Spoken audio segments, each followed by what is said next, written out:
Überleben optional. Süders Wochenbericht vom 2. bis zum 8. März 2026. Abrissreif. Hallo, Einsatzleitung, bitte komm. Es gab mal wieder eine Entführung, auch wenn es irgendwie keiner so nennt. Und ja, hier spricht wieder euer ersetzbares Crewmitglied Nummer 371. Irgendwo zwischen einem schiefen Turm und einem Aktionsbündnis namens Abriss und einer Reporterin, die offensichtlich zu viel weiß und zu viel plaudert, stellte sich heraus, dass 2 unserer Samariterinnen plötzlich in Obhut waren. Die Forderung war dabei erstaunlich übersichtlich. Der schiefe Turm von Prigorodki soll verschwinden, sonst bleiben Lina und Herz weg. Während also einige Leute versuchten, Codes zu entschlüsseln, versuchten andere, die Situation nicht komplett eskalieren zu lassen. Und wir standen vor der Frage, reißen wir diesen Turm jetzt wirklich ab oder lassen wir alles so, wie es ist? Wie die Woche ausgegangen ist? Nun ja, sagen wir so, am Ende war der Turm weg. Und das war noch nicht mal das Schrägste, was passiert ist. Hier kommt mein Wochenbericht aus einer Gegend, in der Bauprojekte manchmal mit einer Entführung beginnen und mit einer Arena enden. Montag, der 2.3.2026. 2 Samariterinnen weg. Na, großartig. Die Woche begann mit Rückzug. Die Chicks in Action beschlossen nämlich, sich auf unbestimmte Zeit zurückzuziehen. Strategische Pause, wie sie es nannten. Ein bisschen Urlaub in einem anderen Channarus, nur eben nicht mit Liegestuhl, sondern mit Feuergefechten und Lagebesprechungen. Sie wollten etwas Abstand gewinnen, um in Ruhe zu überlegen, wie man die nächste Season angehen wollte. Ihre Sachen boten sie Leuten an, die neue Basen aufbauen wollten. Nette Geste. Und ich blieb wieder mal zurück. Na toll. Während also einige Leute ihre Zukunft planten, waren Kalle und Davos weiterhin damit beschäftigt, die Gegenwart zu zerlegen und taten das, was Kalle und Davos nun mal tun, wenn sie zu viel Zeit und zu wenig Hemmungen haben. Die beiden raideten eine Base bei Zabalotje. Zunächst dachten sie, das könnte das Trautheim der Saarländer sein, aber wie sich herausstellte, war es wohl doch nicht die richtige. Die Suche musste also weitergehen. Gelohnt hatte sich der Ausflug trotzdem. In der kleinen Scheune lag offenbar einiges herum, was man durchaus gebrauchen konnte. Manchmal ist der falsche Raid eben trotzdem der richtige. Am Camp in Prigorodki tauchte später Echo auf und fand ein totes Bambi. Was genau dort passiert war, blieb unklar. In Chernarus ist ein totes Bambi allerdings seltene Nachricht, meistens nur eine Randnotiz. Wirklich interessant wurde es erst, als eine neue Person auftauchte. Eine Reporterin oder mehr Boulevardjournalistin. Rita Kimmelkorn verkündete eine Schlagzeile, die komplett an mir vorbeigegangen war. Die Kurzfassung lautete ungefähr so: Herz und Lina seien entführt worden. Naja, entführt war vielleicht nicht ganz das richtige Wort. Laut Rita handelt es sich eher um Aktivisten, zu denen die beiden ins Auto gestiegen sind und seitdem verschwunden waren. Ein Bündnis namens Abriss. Aktionsbündnis zur Beseitigung riskanter Infrastruktur und Schiefstrukturen. Ja, das meinten sie offenbar ernst. Dieses Bündnis hatte öffentlich eine bauliche Forderung formuliert. Der schiefe Turm von Prigorodki müsse verschwinden oder zumindest fachgerecht neu entstehen. Und im Zuge dieser Diskussion befanden sich Herz aus Gold und Lina, die Dame in Blau, derzeit außerhalb des Camps in der Obhut von Abriss. Angeblich unverletzt. Die Aktivisten hatten außerdem eine Frist gesetzt. Sonntag 20 Uhr. Genau dann sollte der Turm fallen. Nicht früher, nicht später. Die Bewohner von Prigorodki hätten also eine Woche Zeit, alles vorzubereiten oder vielleicht die beiden zu finden oder einfach abzuwarten, was als nächstes passierte. Man wusste es nicht so genau. Fest stand nur, 2 Samariterinnen blieben verschwunden, ein Turm stand gewaltig schief und darum unter politischem Druck und plötzlich eine Reporterin im Land, die das Ganze in lauten, schreienden Schlagzeilen verpackte. Für einen Montag war das schon ziemlich viel Programm und ich hatte es nicht mal live mitbekommen, denn ich war unterwegs, um die beiden Damen von der Kirche Mortanas vor den Heiner-Heinis zu warnen. Ja, die es vielleicht auf sie abgesehen hatten. Was für ein Tag. Dienstag, der 3.3.2026. Unerwünschte Besucher und eine Schweinemaske zu viel. Der Dienstag begann damit, dass jemand mit einer orangefarbenen Armbinde ziemlich nah ans Camp kam. Tom bemerkte ihn zuerst. Die beiden beobachteten sich eine Weile gegenseitig. Keine Schüsse, kein großes Drama, einfach dieses typische Tschernerus-Starren, bei dem jeder darauf wartet, dass der andere zuerst redet oder einen Fehler macht. Am Ende zog der Fremde wieder ab. Vor der Tür des Kochhauses am Camp lag danach ein Teddy. Vermutlich wieder einer aus dem Umfeld dieses ominösen Heiners. Der Ex-Kirchen-Heini oder der Ex-Kirchen-Heiner-Heini? So genau wusste das inzwischen keiner mehr. Sicher war nur, irgendwer aus dieser Ecke traute sich ziemlich nah ans Camp heran. Schade, dass ich nicht da gewesen war. Ich hätte man gerne mal ein paar klare Worte mitgegeben.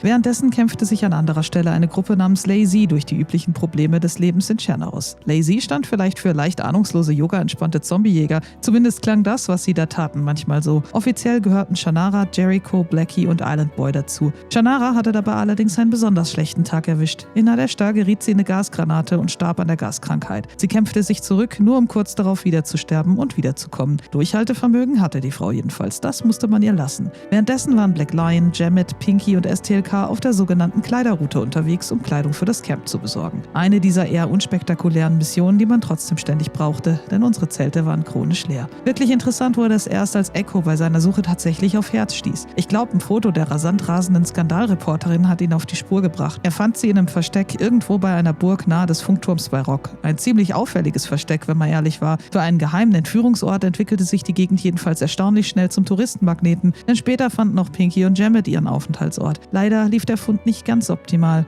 Echo beschloss sich in Sachen Bad Timing mal etwas vom guten Cripsy abzuschauen und hinterließ prompt eine Spur. Er warf seine charakteristische Schweinemaske über den Zaun und ließ die ganze Welt inklusive der Entführer wissen, Echo was here, genau in dem Moment, als Herz ihn erkannte und ihm eindringlich sagte, er solle bitte keine Spuren hinterlassen. Es sei besser, wenn die Entführer noch nicht wussten, dass man ihnen gefolgt war. Sie habe alles unter Kontrolle und inzwischen das Zahlenschloss sogar geknackt. Sie wollte deeskalieren. Noch sei niemand verletzt worden und sie wolle, dass das so bliebe. Lina sei zwar gerade nicht bei ihr, aber es gehe ihr gut und vor allem niemand solle irgendwelche Alleingänge starten. Keine Waffenaktionen, keine Rettungskommandos. Ihr könnt euch Echos Gesicht vorstellen. Er war alles andere als begeistert und zutiefst verwirrt. Herz konnte das nicht sehen. Sie war ja in einem Schuppen eingesperrt worden in der Base, aber das gleiche sagte sie später auch Pinky und Jamet. Die Entführer fanden natürlich irgendwann die Schweinemaske und kurz darauf wurde Herz verlegt, wie man es nannte. Echo blieb aber dran, wie ein Bluthund und meldete danach über unseren schriftlichen Kommunikationskanal noch 2 Dinge. Erstens sollte man nach einem blauen Ader Ausschau halten, der offenbar etwas mit der Entführung zu tun hatte und regelmäßig die Küste entlang Richtung Osten unterwegs war. Und zweitens hatte er 2 Codes beim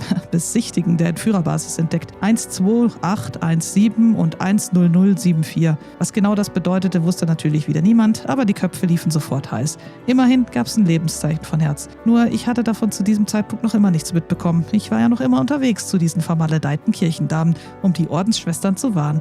Und das alles nur, weil Herz der Meinung gewesen war, sie hätten es verdient. Oh Mann, was für ein Tag.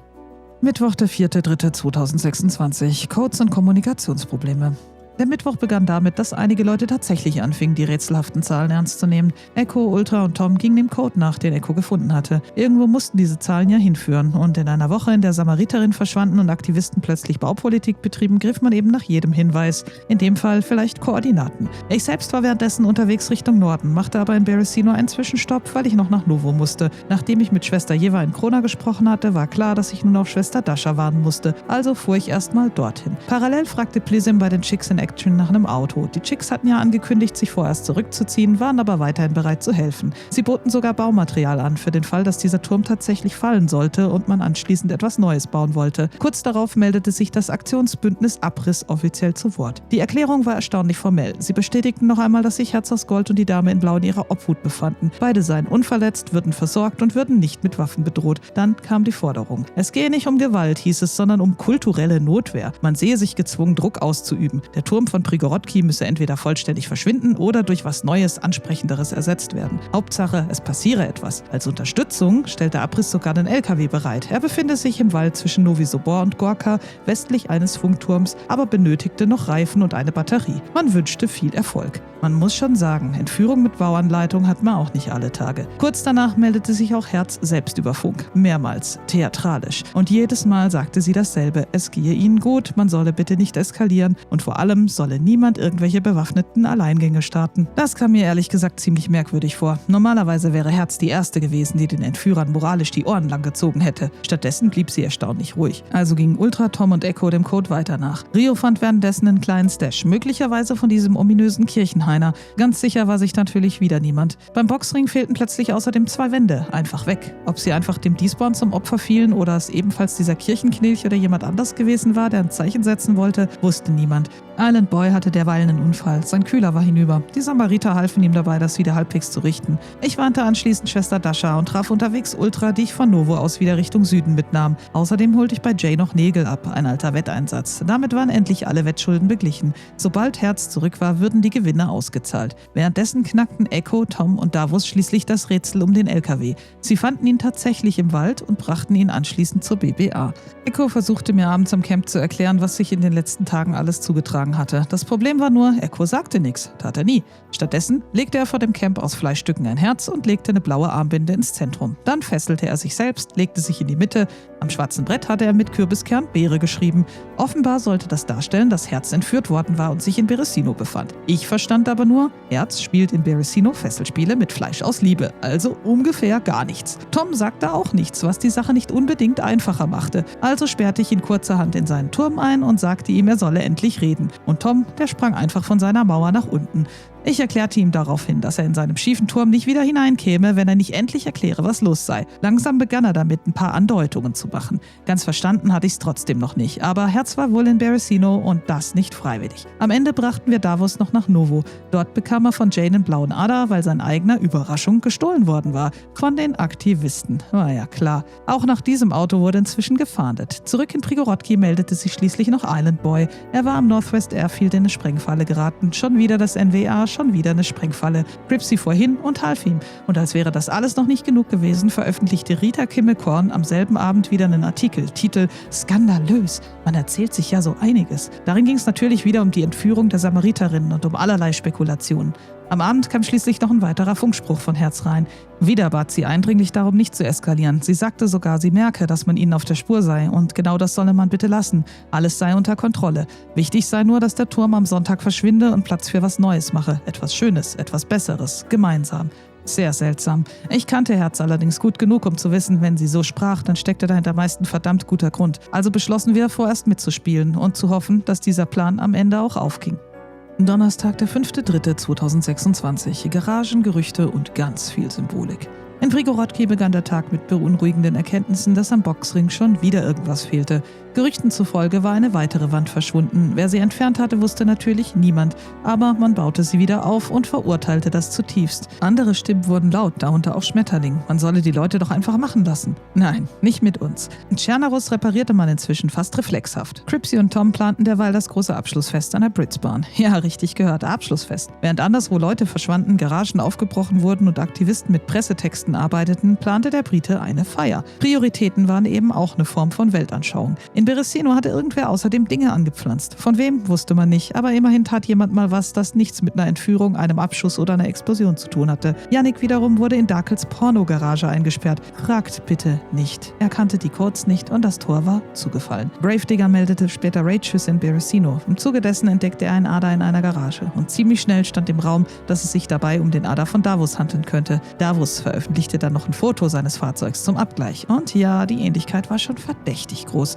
Anders gesagt, das war ziemlich sicher sein Auto. Ich selbst traf in Orlovets einen Fremden mit Sonnenbrille. Er wirkte auf den ersten Blick seltsam ruhig, aber nicht feindselig, legte sich mit ein paar Zombies an und ich sprach ihn an, ob er was brauche. Er blutete ziemlich stark. Als er dann fragte, wer spricht da, konnte ich mir den alten Dein Gewissen-Witz nicht verkneifen. Am Ende reichte ich ihm aber eine Bandage und etwas zu essen. Er dankte. Einen Namen wollte er mir nicht nennen, schon lange habe diesen keiner mehr benutzt. Dass wir das schnell ändern können, war für ihn wohl kein valides Argument. Naja, also blieb es bei der Fremde. Auch nicht viel merkwürdiger als ein ersetzbares Crewmitglied Nummer 371. Wir liefen ein Stück zusammen Richtung Gorka. Dann drehte ich wieder ab, um nach Beresino zurückzugehen, während er weiterzog. Er fragte mich unterwegs ganz offen, warum ich ihn nicht einfach erschösse. Ich sagte ihm, ich fände es ehrlich gesagt eher bemerkenswert, dass er mich nicht einfach erschoss. Darauf meinte er suche sich seine Kämpfe aus und führe nur solche, die er auch gewinnen könne. Ob das nun ein Kompliment war oder nur ein höflich formulierter Hinweis, dass ich noch gerade Glück gehabt hatte, blieb offen. Freundlich war er jedenfalls. Ein bisschen komisch auch, aber freundlich. Am schwarzen Brett tauchte später ein Herz und die Buchstaben BP auf. Auch wieder so eine Nachricht, bei der man sich entscheiden musste, ob man sie ernst nehmen oder einfach dekorativ finden wollte. Dann wurde es praktischer. Davos wollte nämlich seinen Ader zurück. Also zogen Echo, Davos und ich los zu besagter Garage. Nach ziellosem Rumgelaufe und Überlegungen, das Tor zu sprengen, wollten wir nicht, hätte zu viel Lärm gemacht, fand ich in einem Unterstand schließlich einen kleinen, ziemlich bewusst versteckten Code. Nicht groß inszeniert, aber so platziert, dass man ihn nur entdeckt, wenn man wirklich genau hinschaut. Ich habe die beiden drauf gestoßen. Der Code passte tatsächlich auf das Zahlenschloss an der Adergarage. Tor ging auf. Dahinter erwartete noch ein dreistelliges Schloss, das wir dann ganz klassisch Brute Force knackten. Nicht elegant, aber effektiv. Irgendwann gibt jedes Schloss nach, wenn 3 Leute davor stehen und genug Geduld mitbringen. Hinter der Tür lag eine Kiste, darin wiederum ein Kombinationsschloss mit einem Code, meine Nummer 0371. Na toll. Echo hat erstmal auf mich gezielt und mich nonverbal gefragt, was das soll. Überraschung, ich hatte keine Ahnung. Mein stiller Begleiter kam dann auf die Idee, diesen Code einfach mal in der Gemeinschaftsgarage zu testen und siehe da, Tor ging auf. Aber vermutlich war das der Code, den Herz für die Gemeinschaftsgarage in Berezino gewählt hatte. Die Frau hat echt Humor. Warum die Entführer den beibehalten hatten, blieb ein Rätsel. Dahinter befand sich dann eine Zelle. In dem Moment wurde es kurz still. Nicht dieses dramatische Kinostill, sondern eher dieses unangenehme Gefühl, wenn man merkt, dass zwei Leute, die man kennt, hier vermutlich gesessen haben.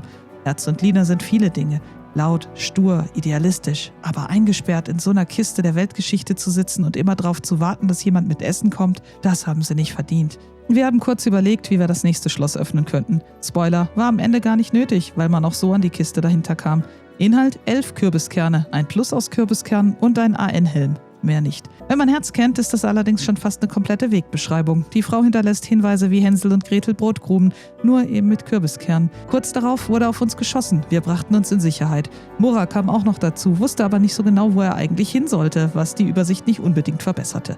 Am Ende rettet Davos seinen Ada in einer Ein-Mann-Aktion. Man muss ihm lassen. Wenn er schon sein Auto zurückhaben wollte, dann wenigstens mit Stil. Zurück im Camp versuchte ich dann erneut, aus Echos Hinweisen schlau zu werden. Das war ungefähr so effizient wie ein Beratungsgespräch mit einem Berater, der nur in Symbolen antwortet. Echo sprach weiterhin in Rätseln, Andeutungen und halben Gesten. Und natürlich schrieb Rita Kimmekorn ebenfalls wieder einen Artikel. Dieses Mal unter dem Titel »Neue Spuren, alte Fragen«. Man erzählt sich ja so einiges. Darin ging es, wie konnte es anders sein, um die Entführung, den LKW, die Garage, den Ada von Davos, mögliche Hinweise, Codes, Abriss, die Aktivisten, die Samariterin und überhaupt um alles, was sich irgendwie dramatisch genug anhörte, um in eine Kolumne zu passen. Rita spekulierte außerdem fröhlich weiter darüber, dass Herz und Lina offenbar in oder bei Berezino festgehalten worden waren und dass es dort vielleicht noch mehr Hinweise geben könnte. Das war übrigens das Beeindruckendste an Rita Kimmekorn. Sie wusste selten alles, aber sie schaffte es zuverlässig, dass sich alles nach mehr anhörte. Besonders schön wurde es dann, als sie Herz Gelassenheit kommentierte. Herz hatte weiterhin um Geduld gebeten, um Ruhe, um keine Eskalation. Für Rita war das entweder bemerkenswerte Selbstbeherrschung, professionelle Erfahrung oder bereits der Beginn des Stockholm-Syndroms. Sie meinte ja nur. Laut einem angeblichen Gespräch mit einem Abrissmitglied war übrigens auch der Ada nur ausgeliehen worden. Hätte man gewusst, dass Davos so dran hing, hätte man das Fahrzeug natürlich zurückgegeben. Klar, sehr rücksichtsvoll. Schon fast ein rührender Diebstahl. Und auch die Motive wurden nochmal betont. Kein böses Blut, es gehe nur um den Turm, die beiden Druckmittel seien wohlauf, alles soll friedlich bleiben, was für Czernarus ungefähr so glaubwürdig klang wie wir schießen nur zur Begrüßung. Am Ende landete Rita dann wieder bei der einzig wirklich wichtigen Frage. Würde der Turm fallen oder würden Menschen für ihn fallen? Für einen Donnerstag war das eine erstaunlich positive Bilanz. Freitag, der 6.3.2026. Beziehungskrise. Der Freitag begann damit, dass ich wieder einmal einem Überlebenden mit orangefarbener Armbinde rund ums Camp folgte. In letzter Zeit liefen davon ja erstaunlich viele herum. Man konnte nie so genau sagen, ob sie nur neugierig waren oder ob sie irgendwo hingehörten, wo man lieber nicht dazugehören wollte. Nachts traf Tom vor dem Camp nochmals auf ihn. Der stellte sich dann als Marius heraus. Zumindest vermutete ich das. Ganz sicher war ich mir aber nicht, weil der Mann plötzlich keine Armbinde mehr trug und auf jeden Fall nicht Marius heißen wollte. Das war gut, denn wenn es wirklich Marius gewesen wäre, hätte ich ihn festsetzen oder beim Versuch, das zu tun, erschießen müssen. Ich beobachtete das Ganze aus der Entfernung. Der Fremde machte Tom jedenfalls ein paar sehr höfliche Komplimente für seinen Turm. Tom nahm das natürlich gern an und erklärte ihm geduldig, dass der Turm eigentlich gar nicht schief sei. Das liegt nur an der Erdkrümmung. Eine Theorie, die vermutlich nur in Prigorodki wissenschaftlich anerkannt war. Die beiden tauschten dann noch eine Zange gegen Nägel. Am Ende gab Cripsy dem Mann sogar noch ein paar Nägel dazu. Später gab es einen Autounfall im Fluss bei Nadestino. Blackie versuchte, das Fahrzeug herauszuschieben und ich half mit. Leider hatte die gute Treue 3.0 andere Pläne. Nachdem wir sie ein Stück den Hang hinaufgeschoben hatten, trafen wir auf eine unsichtbare Barriere. Es krachte, der Motor qualmte und mir wurde schwarz vor Augen. Das Auto war tot, ich nicht. Passiert. Tat mir leid für die Jungs, aber das war dann wohl Schicksal. Auf dem Heimweg fand ich dann noch ein Militärevent mit einer Ammo-Box. Ich nahm sie mit nach Prigorodki und wie jeder verantwortungsvolle Samariter weiß, mit Sprengstoff sollte man vorsichtig umgehen. Also beschloss ich, ihn zu entsorgen. Allerdings nicht im Meer oder irgendwo weit weg, sondern indem ich auf eine Goldtip-Munition schoss. Das Ergebnis war lehrreich. Ich starb. Das erste Mal wirklich heute. Aber hey, Überleben war ja optional und immerhin hatte ich den Sprengstoff entsorgt. Und er mich gleich mit. Pinky sicherte freundlicherweise meine Sachen sowie meine geliebte DMR. Danke.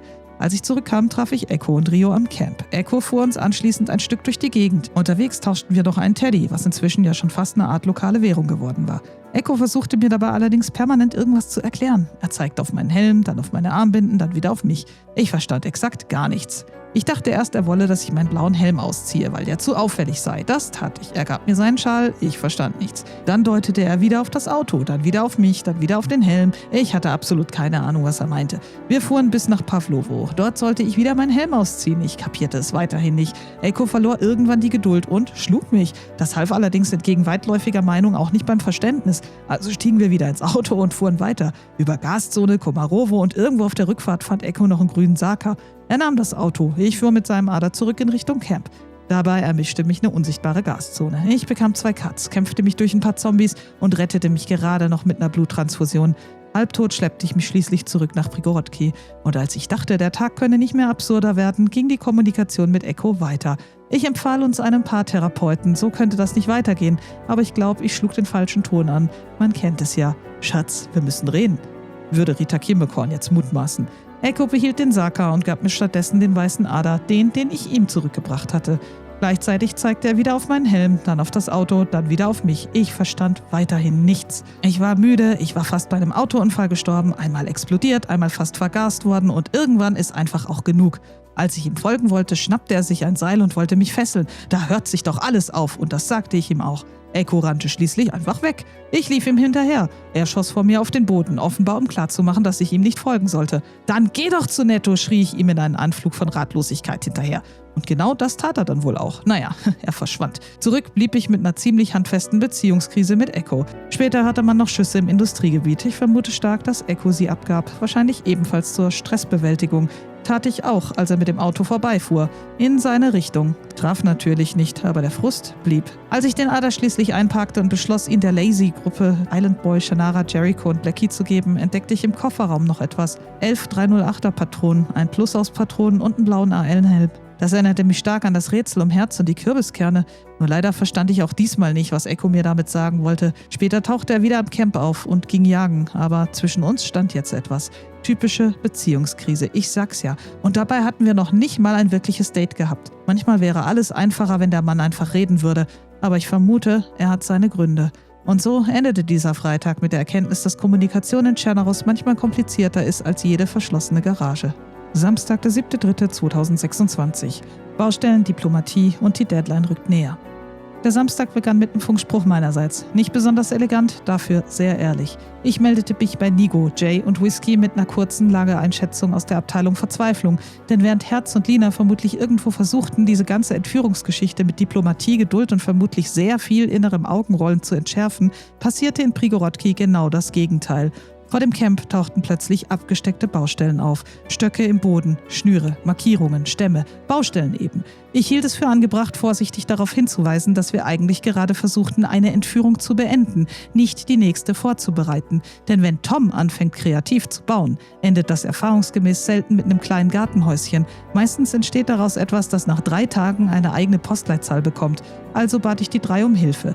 Wenn hier gebaut werden sollte, dann bitte ästhetisch, mit Plan, mit Verstand und nicht nach dem Prinzip, mal schauen, was passiert. Sonntag rückte schließlich näher. Kurz darauf kam auch eine neue offizielle Stellungnahme von Abriss über Funk. Das Aktionsbündnis bestätigte, dass sowohl der blaue Ader von Davos als auch der LKW mit Baumaterial inzwischen wieder in den Händen ihrer Besitzer seien und diese Punkte damit als erledigt gelten könnten. Außerdem teilten sie mit, dass es Herz und Lina weiterhin den Umständen entsprechend gut gehe. Beide würden sich kooperativ verhalten und hätten inzwischen sogar begleiteten Auslauf erhalten. Klang in etwa so, als würde man seinen Hund spazieren führen. Aber man musste schon sagen, für eine Entführung klang das alles erstaunlich organisiert.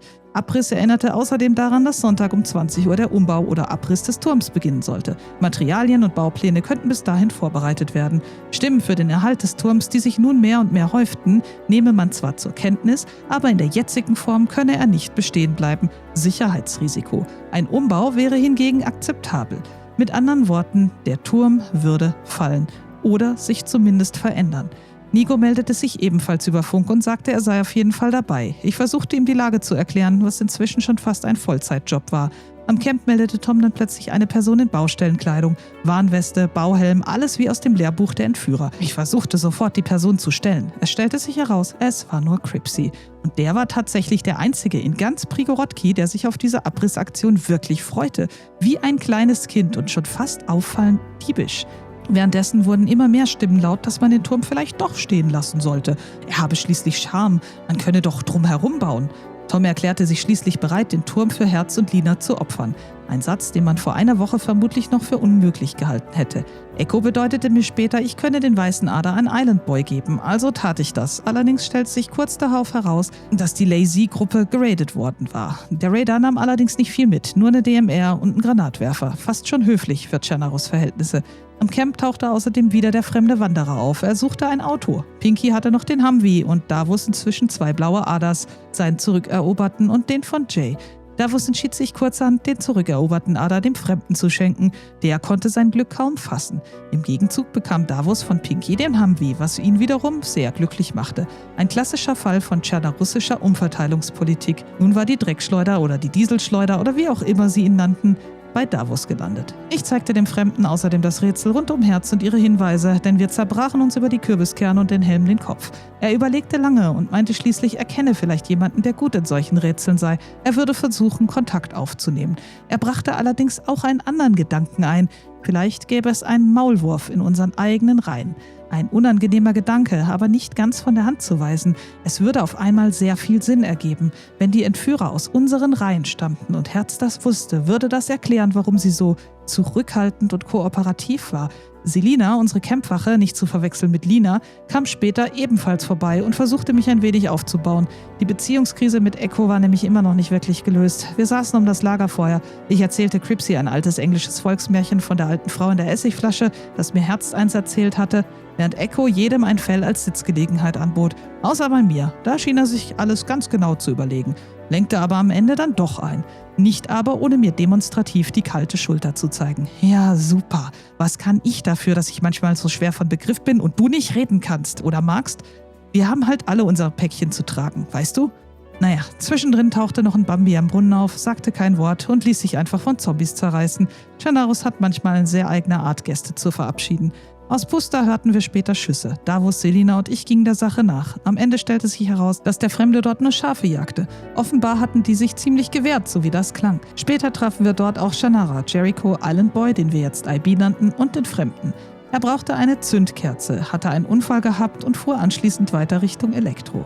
Tom und Echo sahen ihn später sogar noch mit einem anderen Mann, vielleicht der erwähnte Rätselfreund. Und während all das passierte, machten Tom und Echo tatsächlich den entscheidenden Fund. Sie knackten den Code und wurden nach einiger Zeit des Suchens fündig. Herz bat sie jedoch um Besonnenheit, sie sollten nichts überstürzen. Morgen würde alles zu Ende gehen. Lina war wieder kurz weggebracht worden, daher könnten sie nun entweder jetzt mitnehmen und Lina zurücklassen oder einfach warten und hoffen, dass alles gut gehen würde. Tom und Echo entschieden sich für das Zweite, warten. Zurück in Prigorodki beobachtete ich derweil 2 weitere Fremde am Camp. Mark und Sabine, offenbar Freunde des Wanderers. Echo legte später im Camp einen Teddybären sowie ein K und einen Helm aus. Und endlich verstand selbst ich, was er die ganze Zeit meinte. K und Helm. Kelm, der Ort, an dem Herz und Lina gefangen gehalten wurden. Parallel kam es bei Sinistok zu einem kleinen Gefecht zwischen Davos, Whisky, Schwester Jeva und einer unbekannten Dreiergruppe. Davos baute später in Prigorodki mit Mora und Kalle ein Rave-Zelt am Brunnen auf. Schwester Jeva kümmerte sich währenddessen darum, eine geratete Base wieder zu schließen und das dort gefundene Menschenfleisch zu entsorgen. Auch so eine Tätigkeit, die in keiner Berufsbeschreibung erwähnt wird. Und so endete dieser Samstag mit Bauplänen, Rätseln, Autos, 2 wiedergefundenen Samariterinnen und der immer näher rückenden Frage, was würde morgen passieren? Sonntag, der 8.3.2026. Der Turm fällt. Der Sonntag begann mit Explosionen in Novo, also genau so, wie man sich ein großes Finale nicht wünschte, aber in Tschernarus dann eben doch bekam. Der Engel von Novo beobachtete, wie ein vermutlich völlig unbeteiligter Looter durch eine Sprengfalle starb. Er sicherte noch dessen Sachen, aber wer der Fremde eigentlich gewesen war, ließ sich nicht mehr erklären. Wieder so ein Kollateralschaden, über den später keiner reden wollte, obwohl er natürlich trotzdem passiert war. Ich selbst spottete kurz darauf einen potenziellen Entführer. Trainingsanzug, keine Maske zwar, aber diese Baustellenweste war eindeutig zu eindeutig. Kurz, genau diese Sorte Gestalt, bei der einem sofort gewisse Assoziationen kamen. Ich rannte im Nordwald auf ihn zu und versuchte sogar noch mit ihm zu reden. Er antwortete nicht, zielte stattdessen auf mich und damit war der Teil der Diplomatie dann auch wieder beendet. Ich wich aus, er rannte weg. Ich nahm die Waffe hoch und verfolgte ihn weiter, verlor ihn aber zunächst aus der Sicht. Dann hörte ich Kühe. Ich ging den Kühen nach, weil man in dieser Welt manchmal einfach Fleisch brauchte und ich sie gern gejagt hätte. Nun fand ich aber keine Kühe, also lief ich weiter bis zum Konvoi und dort sah ich den Typen wieder. Ich versuchte ihm einen sauberen Beinschuss zu setzen. Meine DMR hatte allerdings wieder ihre ganz eigene Vorstellung von Präzision und der Mann, der aussah wie der Entführer, starb. Wer er war, wissen wir bis heute nicht. Währenddessen brachte Jay ein LKW mit Material vorbei und der Fremde, derselbe Mann, der zuvor auch an der Küste aus einem langen, merkwürdigen Traum aufgewacht war, erzählte Campwache Selina und Pinky in Prigorodki, er sei in Stary Sobor erschossen worden. Traum, Realität, Verwechslung, man wusste es nicht genau. Klar war nur, er war wütend, er sprach von Rache und er brach auf. Nigo brachte kurz darauf den LKW mit Baumaterial nach Prigorodki. Die Entführer wiederum hatten offenbar ihre ganz eigenen logistischen Probleme. Augenzeugen berichteten später, dass ihnen in Beresino der Tank leer gegangen war und sie erst jetzt einmal nachtanken mussten. Währenddessen entschieden sie offenbar, eine von den beiden freizulassen, quasi als Akt des guten Willens. Später erzählte Herz, dass Lina und sie die Reihenfolge per Schere, Stein, Papier entschieden hatten, denn jeder wollte, dass die andere zuerst gehen würde. Lina gewann, also wurde sie mitgenommen und bei Tulga abgesetzt. Man fesselte ihre Hände locker mit einem Seil und sperrte sie in eine Scheune, wo sie sich bald selbst befreien konnte. Von dort aus machte sie sich auf den Weg nach Prigorodki. Am Camp tauchte der Fremde dann erneut auf. Allerdings war aus seiner Rache wohl nichts geworden. Stattdessen erzählte er uns, sein Bruder sei in Stary Sobor entführt worden. Ihn selbst habe man dort mit Menschenfleisch gefüttert. Dann sei wieder er an der Küste erwacht und hierher gekommen. Hätten uns gern sofort darum gekümmert. Aber seit diesem Sonntag galt in Prigorodki eine neue eiserne Regel. Eine Entführung nach der anderen. Wir versprachen ihm, dass wir helfen würden, sobald diese Geschichte mit dem Turm und den Samariterinnen beendet war. Er erzählte dann noch, dass er jemanden namens Sabine versehentlich in den Kopf geschossen habe. Warum, weshalb, wieso? Keine Ahnung. Ehrlich gesagt machte mir der Mann zunehmend Sorgen. Aber zu diesem Zeitpunkt war sowieso alles so durcheinander, dass man sich kaum noch leisten konnte, bei jeder neuen Absurdität auch noch überrascht zu sein. Kurz darauf erreichte Lina die Baustelle und überbrachte nochmal die Forderung, dass der Turm verschwinden solle, wenn man Herz ebenfalls wiedersehen wollte. Wir waren natürlich entsprechend froh, sie wieder bei uns zu haben und trotz ihrer Erschöpfung packte sie tatkräftig mit an, denn dann ging die eigentliche Arbeit los. Unter der erstaunlich motivierten Anleitung von Cripsy wurde das Bauwerk Stück für Stück zerlegt. Dabei halfen Nigo, Echo, Tom, Lina, ich selbst und natürlich Cripsy. Der Fremde saß währenddessen meist etwas abseits, still, beobachtend. Er sagte kaum etwas. Man merkte es ihm an, dass ihn gerade etwas ganz anderes beschäftigte. Während wir arbeiteten, wurde einer der Entführer kurz von Echo gesichtet. Er hockte irgendwo in der Nähe und beobachtete die Baustelle. Wir griffen nicht ein. Herz war immer noch in ihrer Gewalt und niemand wollte riskieren, dass ein unbedachter Schuss alles ruinierte. Holz für Holz, Brett für Brett bauten wir weiter. Der Turm, der so lange über Prigorodki gestanden hatte, verlor langsam seine Form. Und schließlich fiel er. Ich durfte feierlich den letzten Schlag setzen. Ein kurzer Moment des Jubels folgte, dann war der Turm verschwunden, bis auf ein paar merkwürdige schwebende Überreste, die aber mit der Zeit verschwinden würden. Cripsy war erstaunlich glücklich darüber, so glücklich, dass man sich schon fragen konnte, ob er vielleicht doch etwas mehr mit Abriss zu tun hatte, als er zugab. Oder ob er einfach nur sehr britisch Freude daran hatte, fremde Schiefbauten in ihre Einzelteile zu überführen. Aber wenn man ehrlich war, gab es da ein paar Dinge, die zumindest interessant waren. Wer hatte eigentlich schon früh am Nachmittag mit Helm, Warnweste und Werkzeug bereitgestanden? Wer hatte ständig darauf gedrängt, dass der Turm wirklich fällt? Und wer hatte nach dem Abriss plötzlich wieder die höchste Konstruktion in der Gegend? Cripsy.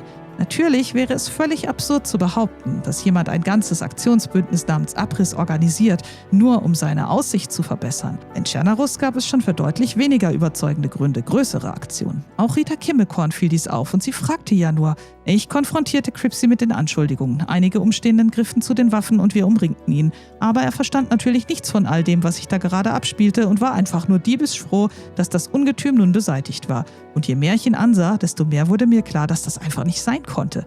Wir ließen die Waffen sinken und warteten auf Herz. Kurz nach dem Fall des Turms kam dann endlich ein Funkspruch von ihr. Lina empfing ihn. Sie war bei der Insel bei Kamischowo abgesetzt worden, hatte sich ebenfalls von ihren Fesseln befreit und würde nun auf den Rückweg kommen. Und tatsächlich, nach einiger Zeit tauchte sie am Horizont auf. Mit gebrochenem Bein, mit zerrissenen Kleidern, müde, humpelnd, aber lebendig. Der Weg zurück war für sie alles andere als einfach gewesen. Infizierte in Elektro, ein Sturz am Mount Wolfgang, eine improvisierte Schiene aus Stofffetzen und ein sehr, sehr langer Weg nach Westen. Doch irgendwann sah sie, angefeuert durch Lina und Cripsy über das Funkgerät, wieder das Camp. Prigorodki. Der Turm war weg und wir standen dort. Echo gab ihr ihre Armbrust zurück, die er für sich gesichert hatte. Der Fremde saß noch immer etwas abseits, auch als Herz zurückkam, auch als alle sich freuten. Er beobachtete nur still. Vielleicht dachte er gerade an seinen Bruder, vielleicht auch an etwas anderes. Währenddessen begannen Whisky und Kalle bereits mit neuen Plänen. Erst war von einer Paintball-Arena die Rede, später einigte man sich auf eine Capture-the-Flag-Arena. Chernoris eben. Erst fällt der Turm wegen angeblicher Sicherheitsrisiken und keine 2 Stunden später plant man dort schon ein Spielfeld. Die Chicks spendeten später noch 2 Fahnen für das Projekt und am Ende des Abends stand die beeindruckende Arena. Kurz darauf folgte die offizielle Erklärung. Abriss erklärte die Angelegenheit für abgeschlossen. Lina sei bei Tulga freigelassen worden, Herz später bei Kamischowo, der Turm existiere nicht mehr, beide Samariter seien wohlbehalten zurückgekehrt. Die Lage in Prigorodki sei damit vorerst befriedet. Herz selbst schilderte später ihren Heimweg deutlich poetischer. Sie sprach von K. und Helm, von Kelm, von Echo und Tom am Fenster und von ihrer Erleichterung, als sie endlich das Camp wieder erreichte. Manchmal müsse etwas einstürzen, sagte sie, damit etwas Neues entstehen könne. Und natürlich meldete sich auch Rita Kimmekorn wieder zu Wort. Für sie war das alles ein einziger Skandal mit Warnweste, Spitzhacke und britischem Akzent. Die eigentliche Frage sei doch, wer am meisten vom Abriss profitiert habe und wer beim Abbau am glücklichsten ausgesehen habe. Wie gesagt, ein gewisser Brite. Natürlich schrieb Rita, es sei völlig abwegig zu behaupten, dass jemand eine Entführung organisiert, nur um einen Turm loszuwerden. Aber manchmal beginne eine Geschichte mit einem Gerücht und ziemlich auffälligen Zufällen. Als Ausklang erkundeten Whisky, Davos und Kalle in Starisova noch eine Basis. Dort entdeckten sie den blauen Ader von Davos namens Flievertüt, also genau das Fahrzeug, das er einst an die Entführer verloren, später zurückgeholt und schließlich dem Fremden geschenkt hatte. An dessen Geschichte war also durchaus etwas dran. Eine Sache blieb offen. Der Fremde saß noch lange schweigend vor der Stelle, an der der Turm gestanden hatte, still, anteilnahmslos, selbst als Herz ihm ein Feuer anzündete und mit ihm sprach. Und in meinem Kopf spukte nur ein Satz. Sie haben meinen Bruder in Starisobor. Jemand muss ihn dort rausholen. Fazit.